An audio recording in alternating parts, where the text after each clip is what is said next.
आज के इस सभा के में हमारे नेता अबू हाशिम आज़मी साहब, जिसे हम फख्र के साथ कह सकते हैं कि गोंडी का आमदार हमारा अबू हाशिम आज़मी साहब है।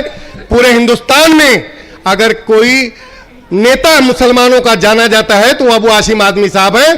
अबू हाशिम आज़मी साहब, डाइस पे बैठे तमाम लोग, कलीम शहजादा कलीम साहब, रईस शेख साहब, मौलाना शब्बीर मदारी साहब और तमाम कादर चौधरी साहब, अमजद सैयद, प्रज्ञा विकास जी, आयशा शेख साहबा।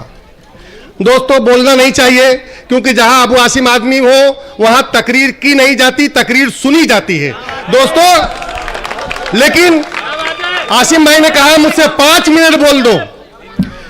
मैं आज आपको एक चीज बताना चाहता हूं कि हम लोग नशा मुक्ति मुहिम चला रहे हैं, हम लोग बड़ी बड़ी चीजें चला रहे हैं, लेकिन इसी बीच हमारे मुसलमानों का ठेकेदार, कौम का ठेकेदार आता है और नौजवानों के दिलों में जहर घोल करके ऐसी बात करता है जिसकी दवा कोई नहीं है। दोस्तों, सन 1950 से हैदराबाद में पार्टी चलाता है। बोलने की जरूरत थी इसलिए कि गोंडी का नौजवान बहक रहा था, इसलिए मैं 2 मिनट खड़ा हुआ बोलने के लिए।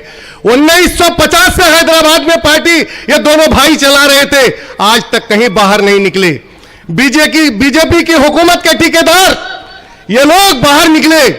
दोस्तों, आज आप हमें क्या बचाओगे? आपके यहां कस्टडी में 5 मुसलमान नौजवान मार दिए गए, आपने उनके जनाजे में शिरकत नहीं की।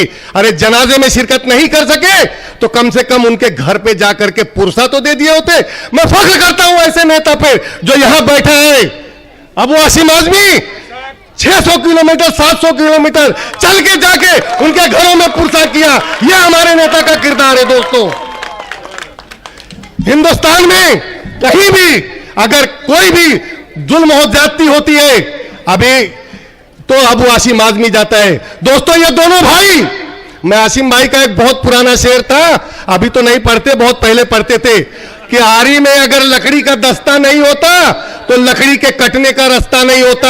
ये आरी का दस्ता है। दोस्तों, ये दोनों भाई, मैं मुसलमानों से ये कहना चाहता हूं, नौजवानों से ये कहना चाहता हूं कि दोस्तों, इनके बहकावे में ना आओ।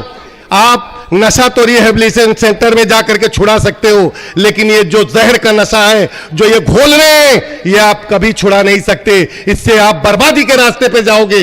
दोस्तों, आपको समझने की जरूरत है, गोंडी का हिंदू और मुसलमान दोनों समझ चुका है, इसलिए सारी ताकतें एड़ी का चोटी का जोर लगा ली, लेकिन गोंडी के लोगों ने दोबारा अबू हाशिम आज़मी को चुन के दिया। मैं बधाई देता हूं।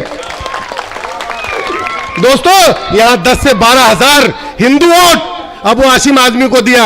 आज हिंदू भी समझने लगा है कि अगर गरीबों का कोई मसीहा है, गरीबों का कोई नेता है तो अबू हाशिम आज़मी है। दोस्तों, हजारों साल नरगिस अपनी बेनूरी पर होती है, बड़ी मुश्किल से होता है चमन में दीदावर पैदा।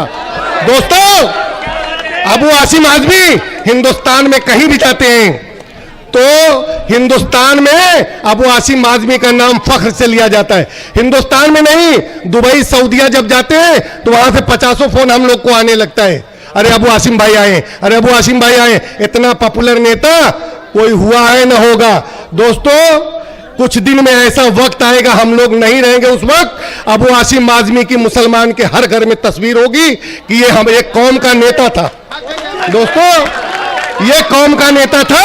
हमारे बच्चे कहेंगे अबू हाशिम आज़मी, हमारे पोते वगैरह कहेंगे ये गोंडी का शेर, ये मोरे महाराष्ट्र का शेर, ये गोंडी से ही आमदार था। ये हमारे गोंडी का किरदार।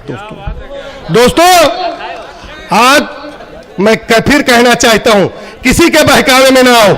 एक ही नेता है जिसका नाम अबू हाशिम आज़मी है, वो हमारा नेता है। अगर फख्र के साथ पूरे हिंदुस्तान में अबू हाशिम आज़मी का नाम लिया जाता है तो गोंडी का नाम भी साथ साथ लिया जाता है, क्योंकि गोंडी से आमदार है अबू हाशिम आज़मी। दोस्तों, मैं ज्यादा नहीं बोलूंगा क्योंकि वक्त बहुत कम है, बहुत लोग हैं। मैं इसी के साथ शुक्रिया।